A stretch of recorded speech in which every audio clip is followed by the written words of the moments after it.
This reading is for the Sun, Moon, Rising sign of Scorpio for the week of April 6th through to the 12th. It is a general reading, and as a general reading, the messages will not resonate for everyone. So be sure to check out your Moon and Rising sign readings as well. So I am using the Legacy of the Divine Tarot deck today. And I have pulled one card with a clarifier, and I will also be reading the card that's at the bottom of the deck for the overall energy that's around you for this week, Scorpio. And I've also pulled an animal speak rune. So let's get started and see what cards we have. Okay, so we have the King of Cups, and it is being clarified by the Knight of Swords.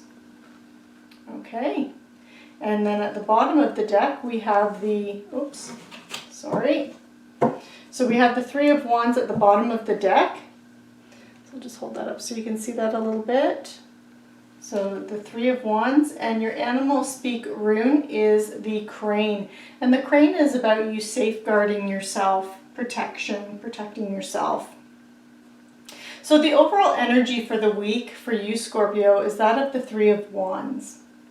And you see in the Three of Wands, there's this person standing at the edge of this ocean lake, waiting. He's waiting. The Three Wands here are providing light and illumination for the ship to come, his ships to come back in. So he has put his plans into motion, and he has set his ships out to embark on some kind of some kind of project or mission or whatever it is, whatever area of life it is and it relates to for you, Scorpio. But you've put something into motion that you want to achieve in some area of your life, and you're beginning to see your ships come in, because you see this ship here that's not pointed towards going out to sea, it's coming back to him, to this person, but he's still standing here waiting. So the big message behind the Three of Cups for you is that you need to have patience and wait for your ships to come in. You have put your plans into motion, but they can't be rushed. It's something that you have to definitely take your time with and put planning into. That there could also be, you may have taken some kind of risk, which is why you're eager for your ships to come in. But this is about you sitting back and enjoying the process, because Wands energy is that fire energy. It's all about creativity, it's about passion, it's about desire, it's about everything that makes you feel kind of basically fired up and excited. And so whatever this is, whatever your plans are, it's something that you are excited about. It has that creative element, that inspiration, inspiring energy around it, whatever your plans are. And now you're sitting and waiting, but enjoy it. Sit back and enjoy the process. Don't try and rush it. Just let things naturally unfold as they will. And then you have the King of Cups here. And the King of Cups, this is usually known as the energy, it's a supportive leader, someone who's very nurturing, someone who's very tolerant, empathetic, has a lot of empathy, also very intuitive as well, because Cups energy is water energy. It's that emotional energy, but it's also that being in touch with your emotions and your intuition. Because it is a king, this is someone who is, they've mastered the energy of their suit, which again, cups and emotions. So this represents someone who's very emotionally mature. But the one thing with this deck, so the King of Cups is generally seen as someone who is very diplomatic and commanding, but is also, and has a lot of compassion and bestows safety and love to all. He's got that kind of energy. So he rules in a very nurturing kind of way. But in this particular deck, the King of Cups also, because of that intuitive nature of his and that being in touch with his intuition, he also is very aware. His subtle senses are very developed, and he's very aware of everything in his kingdom, even those things that are deep, dark places that most people are not in tune and in touch with. So he's very in touch with the subconscious mind as well, and his subconscious. So one of the things that the King of Cups asks you to do from this particular deck is he's asking you to let go of something, that you may need to let go of something. So he has a very strong intuition. He's very protective and reassuring. He's a fatherly type figure, has that kind of an energy. So one of the things that you could be being asked to do, Scorpio, this week is to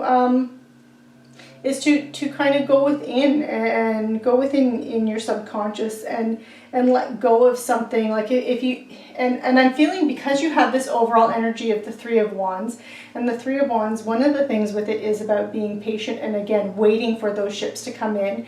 I know Scorpios have a wonderful energy. They're very vibrant, magnetic, passionate, sexual.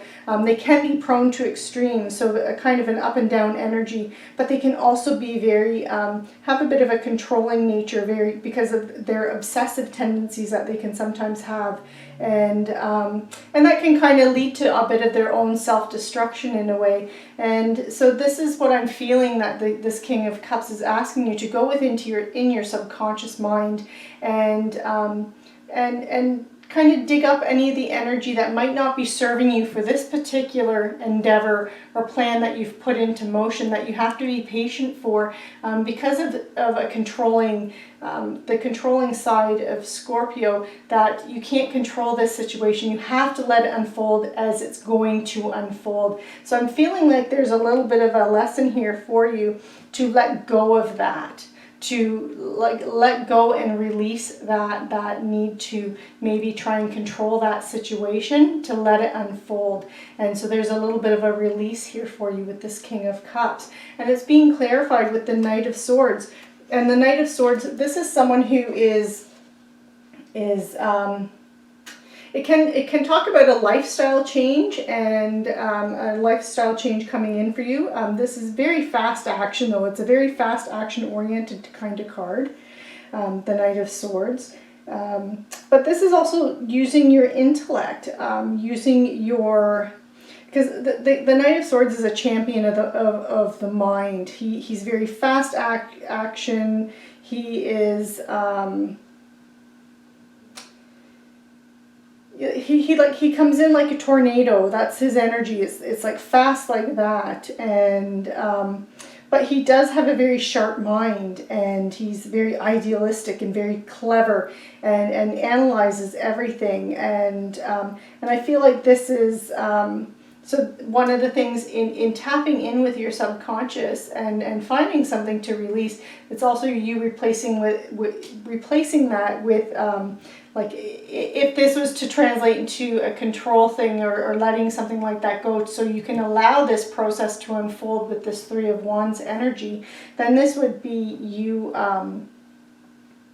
using that analytical mind and your analytical side to allow yourself to release that too, and think about it logically, that, you know, like things do take time to unfold and evolve, and to allow that to happen. Because this does, the Three of Swords is also a positive card, sorry, the Three of Wands, it's also a positive card. Like, you know, you've put your plans into motion, and you may have even seen some of the rewards from your ships coming in, but things haven't fully manifested from these plans, but they will. And so this is about you taking, you know, again, taking a bit of a risk, and this is where you may have to use that analytical mind for that pros and cons list in making that kind of a decision, or taking some kind of calculated risk, and then allowing the rewards to come in, but sitting back and allowing the rewards to come in, not trying to force it and control it, but to allow it to come in. So this is how all these energies kind of work together.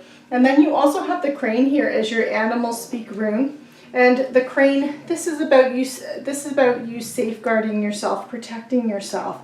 So the crane is a bird that flies very, very high. And they announce their presence to others through their loud whooping call. And so they are often considered the noble guardians of the sky, because they call out loudly to forewarn other creatures, other animals, of dangers that could be around. So when you do see the crane rune, it does alert you that you should be watching out for and taking more care of something in your life. There could be some kind of a threat, whether or not it's an individual or a situation around you, but it's about you just realizing that and protecting yourself. And so it can be a sign that you need to be, or maybe even like protecting yourself, or also being the hidden protector to someone else as well. And that's the energy that the crane brings with it, and that's the message that the crane brings with it, is because it is also known as having like, because they are very, cranes can be quite quiet and quiet birds, and when they, in the wild, they can attack very quickly and quietly, and out of the blue. So they'll spear fish with their very long beak, and they quickly move their heads to grab those fish. And that's where that secret element of surprise comes in. And so you also this is where you may also have to kind of be that hidden protector to someone else, and because there could be some things that are secret around you. It's that secret guardian type relationship. But I feel like this is more about you just kind of protecting yourself and watching out for your own interests this week, Scorpio. So this concludes your reading for April 6th through to the 12th. I hope you enjoyed it. Be sure to like, share, subscribe, and click on that notification bell so you are notified when the next readings are available. Thank you so much for joining me again. And Scorpio, you have a fantastic week and take care.